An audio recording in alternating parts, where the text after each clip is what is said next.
So today we're going to talk about 8 money mistakes to avoid in your 20s. Let's get into it.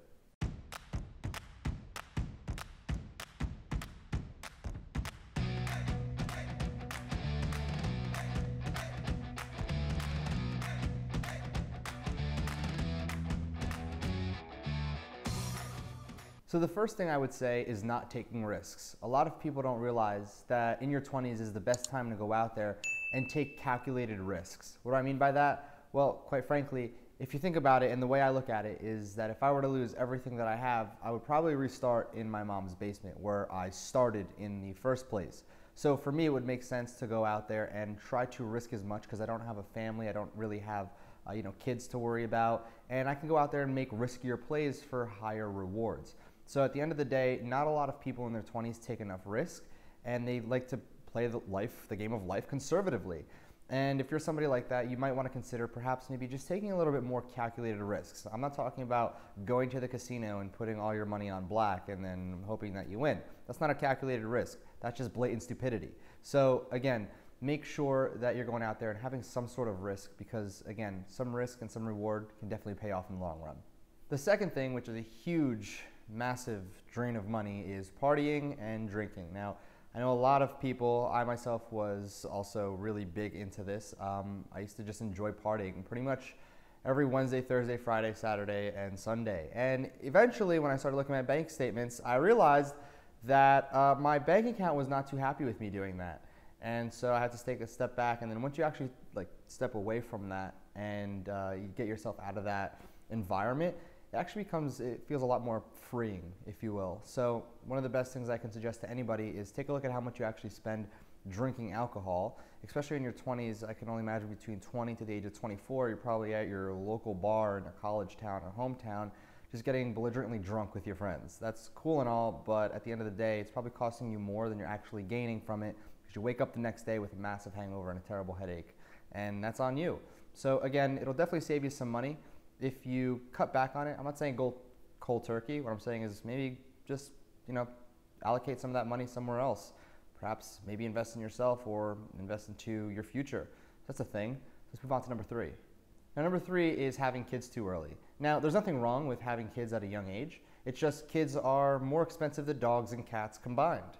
And I'm pretty sure that not only is the actual cash that it costs you to have a kid really high up there, but the time that you have to go ahead and take to dedicate to a kid is a very long time. And I know some people might not be too happy that I'm saying this, but again, that's just a fact. A kid is a lot of money. There's nothing wrong with having a kid at a young age. My mom had me when she was 17, and I turned out to be probably one of the best people that's walking this earth right now. So she definitely did really well. Nothing wrong with having kids at a young age. It's just that for some people, especially in your 20s, probably not the best circumstances or situation that you want to be in, especially if you're still trying to figure your stuff out. Maybe you're going through school, going through college, whatever it is, probably not the best route for you to go down. But again, stuff is always unplanned, can't help it, and it's your life. Just keep in mind that it's definitely costly. Number 4 is one that I might get something checked in my head for. Having a girlfriend. Having a girlfriend is very expensive. And so needless to say, I'm gonna make this one very short before there's a murder on camera. So essentially, having a girlfriend is very expensive. You can only imagine why. I'll leave it there. Last thing is Gucci, designer, Louis Vuitton. I see all these kids doing this all the time. This is ridiculous. If you guys actually were to spend the same amount of money and you were to invest it, let's just say into the stock market, right? Let's just say you're just doing maybe an index fund where you have to pretty much go with the market if it goes up or down. You would have better returns year over year than you would going ahead and spending that money in Gucci or Louis. And over 10-year time period, you could probably go in and buy 40 of the same exact things that you're buying. I don't know what you buy, but stop buying designer stuff. It's completely useless. You don't look cool. It might look cool, but nobody thinks you're cool because you're rocking new designer stuff. It's whatever. I'm not really big into designer, but what I will say is that I have indulged in my fair share of designer clothing, and I won't turn it away. It's just that I don't go out of my way to go buy it. I don't care enough. It's a money pit, and it's one that, quite frankly, you should be very weary about yourself. I see a lot of people fall victim to this. They think that walking around with a $500 Gucci hat makes them, the bee's knees. Quite frankly, nobody cares, buddy. Next one. eating out slash Uber Eats every single day. Right, and I got yelled at by my girlfriend. She said, we should just go food shopping. It's a lot more cost efficient than ordering meals every single meal from Uber Eats. She's absolutely right. But again, this comes in exchange for time. You have to go ahead and, if you're not spending money to get the food made for you, delivered to you, you have to spend your time, which again, for somebody like me where I have 2 thriving businesses, my time is very precious because I go out there and dedicate a lot of my time to my businesses, and my businesses make me a lot of money. So in order for me to go out there, sit, prepare food, cook it, and then eat it, which again, I'd have to eat the food regardless if it was ordered or prepped and made, it's just that time could be used to something greater to, make me more money. Basically what I'm saying is my time is better output into my business than it is to making food. However, I know a lot of people that are watching this, quite frankly, you might not be making 6 or 7 figures. So what I'm gonna tell you is that you have to trade one or the other. It's either time for money or money for time. And you have to decide which one is worth more to you. If you have no money, then clearly you should probably go out there and start buying food and prepping it yourself, cooking it yourself. It'll save you a lot of money. But if you're somebody who's going out there, you have a decent amount of money or some capital saved up, maybe mom's giving you $500 every 2 weeks and you're at school for whatever, go ahead and maybe just buy food. It'll go a lot longer, it'll last a lot longer, and you'll be able to go ahead and be able to use the extra money for something else, hopefully not partying and wasting it on alcohol, but that's up to you. Now the other thing, and this is going to be one that's really controversial, for me personally, I think college is a waste of money. You can go ahead, and if you take a look at some high-paying professions like lawyers, doctors, obviously you need college for that. So there's exceptions to the rule. However, if you're going for an English degree, I see a bunch of people go for English degrees that English is your first language. Like, come on, you're paying $50,000, $60,000, $70,000 to get this degree for something you already know how to do. Like, all right, let's calm down here. But on a more serious note, when it comes down to learning a trade, I definitely think, electricians, plumbers, mechanics, people like that, definitely go to a trade school. The money that you have to pay in order to go to a trade school and the amount you actually make out of school is a lot more beneficial for the time you put into the amount you make back. I know electricians get paid exceptionally well. We have plumbers and electricians in my particular family, and lawyers and accountants as well. So our family is very diverse. But what I can tell you is that in my particular family, we were able to go ahead and have a pretty solid family. Everybody in the family does really well, and it's a lot of we started off being plumbers. Not we, but my family did. I'm not a plumber. Couldn't change a light bulb if I got paid. And I know that has nothing to do with plumbing. So anyway, what I'm saying is essentially learning a trade is definitely more beneficial than going to college. But again, it depends what you're trying to do.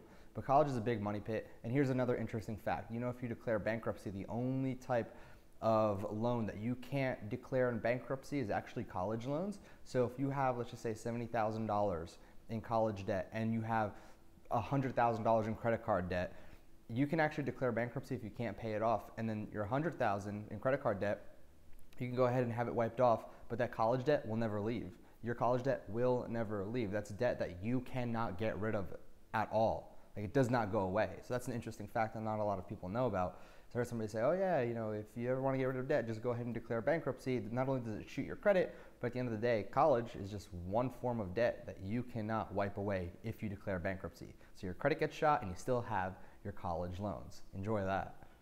And the last way that I'm going to suggest is to invest. And it sounds so broad and so vague, but when it comes down to investing, there's so many different vehicles that you can use. You can invest into real estate. You can invest into the market. And in the market, you have just stocks, you have indexes, there's so many different things that you can invest into.